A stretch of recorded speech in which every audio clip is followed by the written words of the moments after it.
Social media में हमने अक्सर देखा है कि ट्रेडर्स बहुत अच्छा काम कर रहे हैं। मींस आप देखोगे आसपास तो काफी सारे ट्रेडर्स हैं जो ढेर सारा पैसा कमा रहे हैं। काफी सारे लोग आपको एक मोटिवेशन देने की कोशिश कर रहे हैं कि ट्रेडिंग से भी आपकी लाइफ बहुत ही सुधर सकती है। लेकिन क्या आपने कभी सोचा है क्यों despite so much of hype, despite काफी सारे लोग क्लेम कर रहे हैं कि हम महीने का 3 से 10 करोड़ कमा रहे हैं, कोई कह रहा है मैं रोज का 1 करोड़ कमा रहा हूं, ये सब होने के बावजूद ये जो सारा बज़ बना हुआ है ना वो केवल सोशल मीडिया तक सीमित है। कोई भी व्यक्ति, कोई भी इंडियन ट्रेडर क्यों अभी तक दुनिया की रिचेस्ट लिस्ट में नहीं आया? वेल, आज की इस वीडियो में मैं इसी के बारे में दर्शाऊंगा। प्रैक्टिकली कुछ रेशनल पॉइंट्स के बारे में हम डिस्कस करेंगे जिससे आप लोगों को समझ में आए कि क्यों कोई भी Indian trader despite so much of hype richest दुनिया की लिस्ट में नहीं है। तो चलिए आज की इस वीडियो की शुरुआत करते हैं। सबसे पहली चीज है, जो ये ट्रेडिंग का ट्रेंड आया भारत में वो काफी लेट आया था। देखिए, यूजुअली हम जितने भी ट्रेंड्स को अडॉप्ट करते हैं वो कहीं ना कहीं वेस्ट से आते हैं। मोस्ट ऑफ द ट्रेंड्स की अगर मैं बात करूं, देखिए वेस्ट को एक फायदा ये था कि शिकागो में डेरिवेटिव्स की ट्रेडिंग या in general trading, commodities trading काफी सालों पहले चालू हो गई थी। इंडिया में ऑल दो इनफॉर्मल स्ट्रक्चर में ही हो रहा था, लेकिन फॉर्मल स्ट्रक्चर में इसको आने में काफी ज्यादा समय लग गया। जैसे फॉर एग्जाम्पल अगर आप देखो कि जो चीजें देश में 20 से 25 साल पहले हुई थी वो धीरे धीरे करके इंडिया में है, थैंक्स टू जियो, जिसके कारण इंटरनेट की स्पीड बढ़ गई है, लोगों के पास एक्सेस हो गया, plus thanks to the internet craze which has come in India, जिसके कारण अब हम उतने पीछे नहीं रहते हैं। अगर यूएस में कोई चीज हो रही है, कोई नया डेवलपमेंट आ रहा है, तो पहले अगर हमको 10 साल लगते थे, आजकल हम 1.5-2 साल में कर लेते हैं। उसका लाइव एग्जांपल है 5G। 5G बहुत तेजी से हमारे देश ने भी अडॉप्ट किया। तो पहली चीज हमको ये चीज समझनी है कि हमने शुरुआत ही फॉर्मलाइज स्ट्रक्चर लेट किया है, हम वहां से 30 साल पीछे हैं। तो धीरे धीरे करके अब हमको रिजल्ट्स दिख रहे हैं एंड मूविंग अहेड हमारे पास मोस्ट लाइकली इस तरह के ट्रेडर्स होंगे। दूसरी चीज है, हमारे देश में आपको ये चीज समझनी पड़ेगी, मोस्ट ऑफ द ट्रेडर्स एक स्केल पे जाने के बाद उस अमाउंट को रिटेन नहीं कर पा रहे हैं। मैंने काफी सारे ट्रेडर्स को देखा है जो कुछ करोड़ तक पहुंचते हैं, बट उसके बाद कुछ दुर्भाग्यवश कुछ हो जाता है। जैसे हाल फिलहाल में जब मैं श्री राम कॉलेज में था तो मैं किसी से वार्तालाप कर रहा था, वहां से पता लगा कि जयपुर की एक पार्टी थी जिन्होंने लास्ट 7 से 8 साल में 200 करोड़ रुपए शेयर बाजार से कमाए, लेकिन ओवर द लास्ट 1.5 ईयर्स उनके ट्रेड्स इतने गलत गए, हाईली लेवरेज थे कि अब उनका घर बिक रहा है। और वैसे ये चीजें ना थोड़े गुजरातीज एंड मारवाड़ीज में कॉमन है, क्योंकि रिस्क टेकर्स होते हैं कि बहुत बार ऐसा होता है कि ये मार्केट से ही पैसा बनाते हैं, फिर मार्केट में ही स्टेक लगाते हैं, फिर वहीं से चले जाते हैं और वापस रिकवर भी कर लेते हैं। लेकिन एक आम आदमी के लिए ये पूरा जो रोलर कोस्टर राइड रहता है वो पॉसिबल नहीं हो पाता है। तो हमने एक चीज देखी है अक्सर कि काफी सारे लोग एक बड़े कैपिटल पे जाने के बाद ट्रेडिंग गेन्स को रिटेन नहीं कर पाते। उसका रीजन क्या हो सकता है? पहला चीज ये भी हो सकता है कि टैक्सेशन सिस्टम इतना खतरनाक है हमारे देश में कि काफी सारे लोग अपने रिटर्न एक्सपेक्टेशन को मीट करने के चक्कर में बहुत ज्यादा रिस्क ले लेते हैं। दूसरा ये चीज होता है कि लिक्विडिटी का इशू होता है। तीसरा हो सकता है कि कभी कभार एक आध दिन ऐसे आ जाता है जब उनने बहुत ही ओवरसाइज लेवरेज्ड बेट्स लिए होते हैं जो उनके अगेंस्ट चले जाता है, जिसके कारण उनको नुकसान हो जाता है। तो दूसरी चीज है कि बहुत सारे लोग बड़े स्केल को मैनेज नहीं कर पाते। तीसरा, बहुत सारे लोग एक लेवल पे जाके अपना बिजनेस बदल देते हैं। राकेश झुनझुनवाला जी ट्रेडिंग से शुरुआत करके इन्वेस्टर बन गए। राधा किशन दम्मानी सर ट्रेडिंग से करके बिजनेसमैन बन गए, डी मार्ट जिन्होंने चालू किया। रमेश दम्मानी सर सेम चीज हो गई है।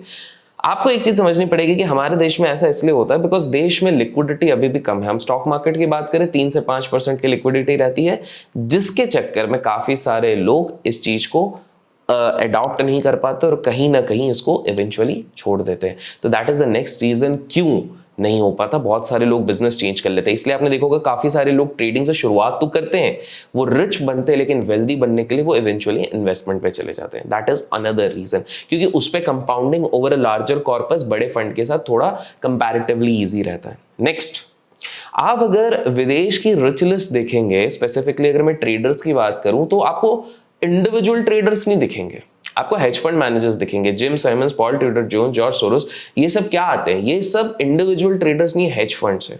और हमारे देश में अनफॉर्चुनेटली हेज फंड्स का कंसेप्ट काफी नीव है।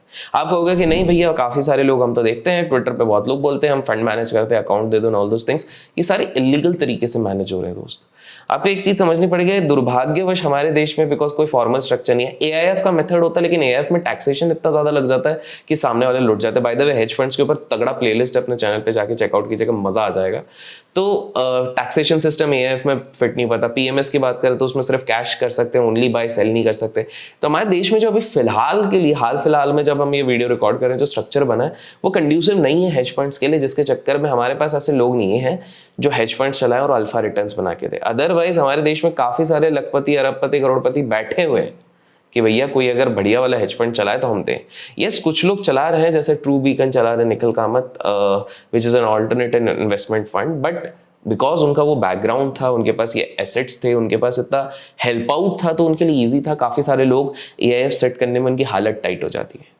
तो दिस इज अनदर रीजन क्यों आपको बहुत सारे नहीं दिखते। और एक रीजन है कि हमारे देश में आपको ज्यादा रिचेस्ट इसलिए नहीं दिखते बिकॉज एक बहुत फंडामेंटल मिस्टेक कर देते हैं, और वो आपको तो बिल्कुल नहीं करना चाहिए, और वो है अभिषेक करके वीडियोस को लाइक करना भूल जाते हैं और उसके चैनल को सब्सक्राइब करना और बेल आइकन क्लिक करना भूल जाते हैं। तो अगर आप भी चाहते हो रिचेस्ट में आ जाओ तो मेक श्योर ये गलती ना करो। नेक्स्ट, लैक ऑफ ट्रांसपेरेंसी हमारे देश में थोड़ी ज्यादा है, और मैं बात कर रहा हूँ ब्रोकर्स के फ्रंट से। क्या होता है कि एक स्टेज पे जाने के बाद you don't even know, but brokers में बैठा हुआ आरएम शायद आपके ट्रेड्स देख रहा है, आपको पता नहीं होगा। ब्रोकर्स में बैठा आरएम हो सकता है अगर आपके ट्रेड्स बहुत अच्छे जा रहे हैं तो वो काउंटर ट्रेड्स लेने की कोशिश करेगा, सिमिलर ट्रेड्स लेने की कोशिश करेगा, और इस तरह की ऑब्जर्वेशन बहुत ज्यादा होती है। तो ये जो ट्रांसपेरेंसी का लैक है, इसके चक्कर में भी काफी सारे लोग परेशान होते हैं। तो lack of transparency is another reason, जिसके कारण काफी सारे लोग सोचते हैं कि यार फिर ट्रेडिंग से बेटर है इन्वेस्ट ही करो, लंबे समय के लिए होल्ड कर लो, that is much better. That is another reason. Low liquidity in the market, 5% का पेनिट्रेशन है, लिक्विडिटी आज भी हमारे देश में काफी कम है in terms of stock market, ये एक और रीजन। नेक्स्ट, कोई भी फॉर्मल एजुकेशन नहीं। देखिए, अगर आपको डॉक्टर बनना है तो फॉर्मल एजुकेशन है, कोचिंग क्लासेस है, ट्रेनिंग सेंटर्स है। आप अगर आईएएस बनना चाहोगे तो गवर्नमेंट रिलेटेड काफी सारे संस्था हैं जो इस चीज पे वर्क कर रहे हैं। लेकिन ट्रेडिंग में अदर देन बीएससी के इंस्टीट्यूट और एनएससी के सर्टिफिकेशन ज्यादा कुछ है नहीं। ऑल्दो काफी इनफॉर्मल स्ट्रक्चर में एजुकेशन चल रहा है, लेकिन यहाँ पर एजुकेशन पे ही सवाल उठा दिया जाता है कि एजुकेशन की जरूरत ही क्या है। हर फील्ड में जरूरत रहती है, यहाँ पर लेकिन सवाल उठाया जाता है। बाय द वे, हम लोग भी कुछ एजुकेशनल चीजें रन करते हैं, जैसे पीटीसी का कोर्स हो गया, ऑप्शन कोर्स, उसका लिंक आपको डिस्क्रिप्शन में मिलेगा, जाके चेकआउट कर सकते हैं। तो आपको एक चीज समझना पड़ेगा, हमारे देश में बिकॉज एक फॉर्मल इंस्टीट्यूशनल स्ट्रक्चर नहीं दिया गया है, इसीलिए काफी सारे लोगों को लगता है कि ये एक फॉर्मलाइज्ड करियर नहीं है, और पेरेंट्स इसलिए अलाउ नहीं करते, इसलिए बच्चा लेट शुरू करता है। लेट शुरू करने के कारण वो कंपाउंडिंग का उतना बड़ा फायदा शायद अभी तक नहीं उठा पाए। And finally, most of the people जो शायद कमा भी रहे हैं वो सोशल मीडिया पे आना नहीं चाहते। उसका रीजन ये है कि उनको पता है कि सोशल मीडिया पे पहली बात, अगर वो किसी को हेल्प करने भी आएंगे तो दो लोग दूसरा सवाल कर लेंगे। वो लोग अपनी शांति भंग नहीं करना चाहते, वो नहीं चाहते कि यार हम सिखाने के चक्कर में लोगों की हेट ले लें। बहुत कम लोग ऐसे होते हैं जो चाहते हैं कि यार हमने कुछ 2 रुपए कमाए तो सामने वाले को भी 1 रुपए बनाने में हेल्प कर दे, तो वो सोशल मीडिया पे आता है। Otherwise most of these people, to avoid envy, to avoid hate, to avoid the drama, ये पूरी तरीके से अपने सोचते हैं छोड़ो भाड़ में जाए।